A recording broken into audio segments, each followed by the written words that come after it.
Et oui, il s'agit du premier film de la fille de M. Night Shyamalan.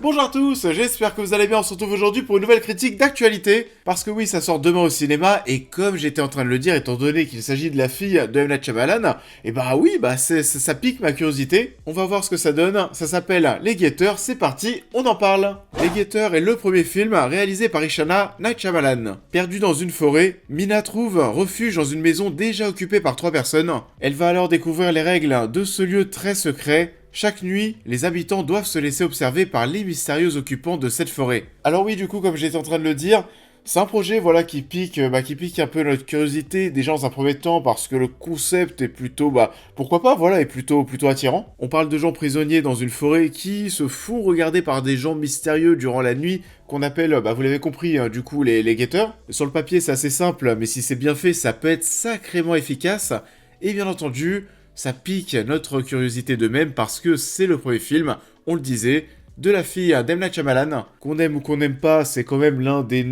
plus gros noms qu'on a au cinéma en ce moment. Et ça même depuis des années, voire même des décennies.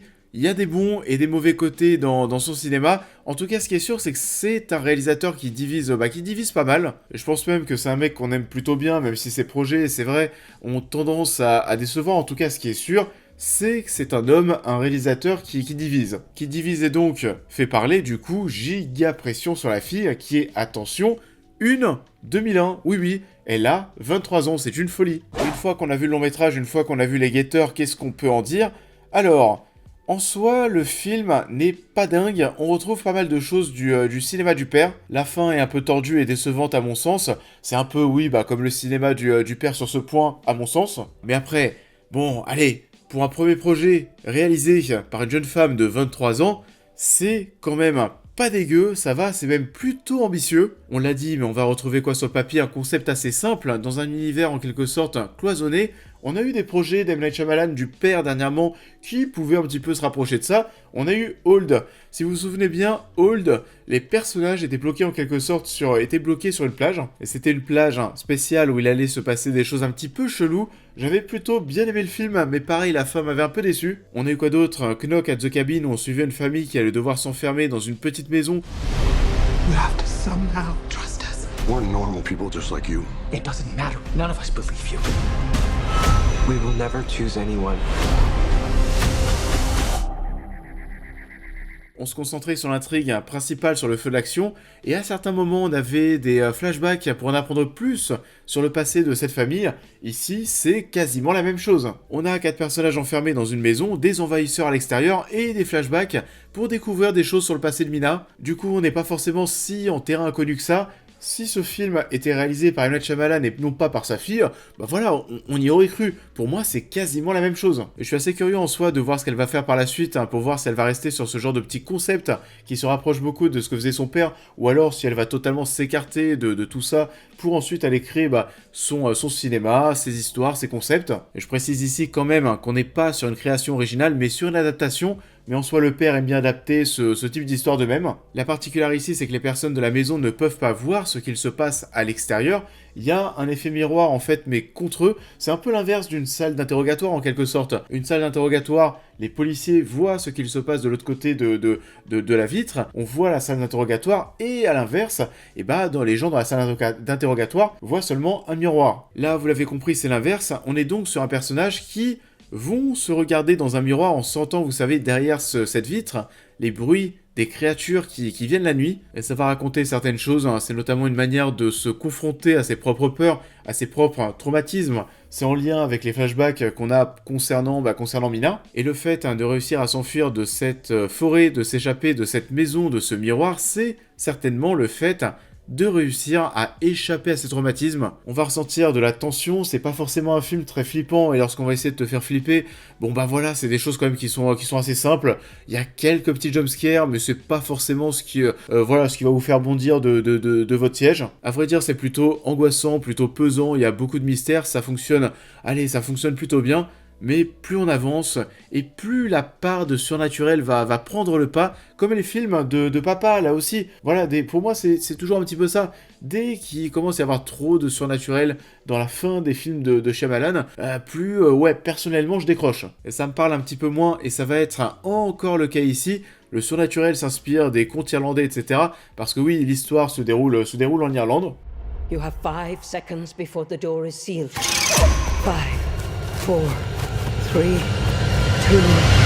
On est face à une mise en scène qui est simple et efficace, même si dans les faits, lorsqu'on voit le long métrage, on n'a pas forcément l'impression qu'on est face à un premier projet, à une première réalisation, à un premier long métrage d'une jeune femme de 23 ans. C'est plutôt clean. On a pas mal de plans zénithaux dans le film, vous savez, ce plan en mode un peu œil de Dieu, comme si on était épié, comme si on était regardé. Forcément, pour un film qui s'appelle Les Guetteurs, ça fait sens, c'est facile. On l'a dit, mais j'ai pas forcément kiffé le dénouement final. On a ce sentiment, en fait, vous savez, de voir le truc s'effondrer petit à petit, alors qu'en soi, c'était pas si mal que ça. Et je pense aussi que certaines personnes vont trouver le film et son rythme un petit peu lent, on peut s'ennuyer, ça me choquerait pas que certaines personnes s'ennuient. Parfois on a des images, des plans, des scènes qui sont un poil trop sombres, c'est pas très bien éclairé, surtout l'introduction. C'est peut-être quelque chose qui me concerne parce que alors personnellement, je vais chez UGC, ça m'est déjà arrivé pas mal de fois d'aller chez UGC et de remarquer que le film était bien plus sombre que dans certains autres cinémas. Donc voilà, peut-être que c'est de mon côté, mais en tout cas j'ai trouvé l'introduction, notamment l'introduction très très sombre, trop sombre. Et puis voilà, sinon il n'y a pas grand chose à dire sur les personnages. Dakota Fanning est plutôt convaincante et sa détresse est palpable, on va dire ça comme ça. Même si vers la fin, on va pas se mentir, toutes ces personnes ne semblent pas si traumatisées que ça à certains moments. La dame âgée aux cheveux blancs est un peu cliché en mode Madame je sais tout et je passe mon temps à expliquer les règles de cette séquestration dans la forêt. Et alors les deux autres sont totalement oubliables. Et en plus d'être des personnes pas du tout marquantes, ils font aussi des trucs de fou. Ils sont bêtes. Il y a des moments devant le film, tu te dis, mais qui fait ça ? Pourquoi vous allez là-bas ? Vous savez, les guetteurs, alors la nuit, vous l'avez compris, ils sortent et ils viennent regarder ces 4 personnages derrière la vitre. Par contre, la journée, ils vont se cacher dans ces énormes de gros trous, ce qui fait que voilà, on a des trous super profonds qui sont creusés, où vivent ces créatures ou ces personnes, on ne sait pas. Et que font les personnages en journée ? Eh ben ils y vont avec une corde, vous savez. Mais qui fait ça ? Absolument personne. Donc voilà, au global, pour une jeune réalisatrice, c'est un premier film passable. Voilà, c'est pas la catastrophe, mais c'est pas forcément bien non plus. Je reste quand même curieux de voir ce qu'elle va faire par la suite, et de voir si elle va s'écarter un petit peu du style de son père.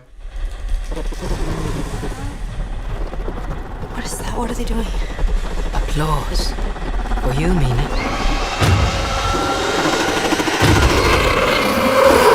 Ça en est tout pour cette vidéo, j'espère qu'elle vous aura plu comme d'habitude. Je vous invite à la liker, à la partager, à me dire en commentaire ce que vous avez pensé de l'œuvre en question, à vous abonner, à me suivre sur l'intégralité de mes réseaux pour toutes les news et réactions à l'actualité, mais aussi à devenir membre soutien si vous souhaitez soutenir mon travail. Et on va se retrouver très vite sur la chaîne pour cette prochaine critique.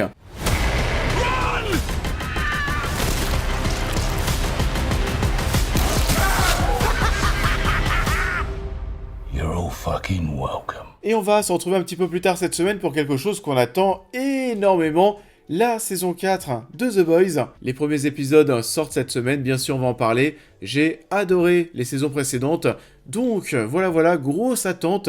Je vous souhaite à tous une très belle continuité de semaine, et je vous dis à très vite.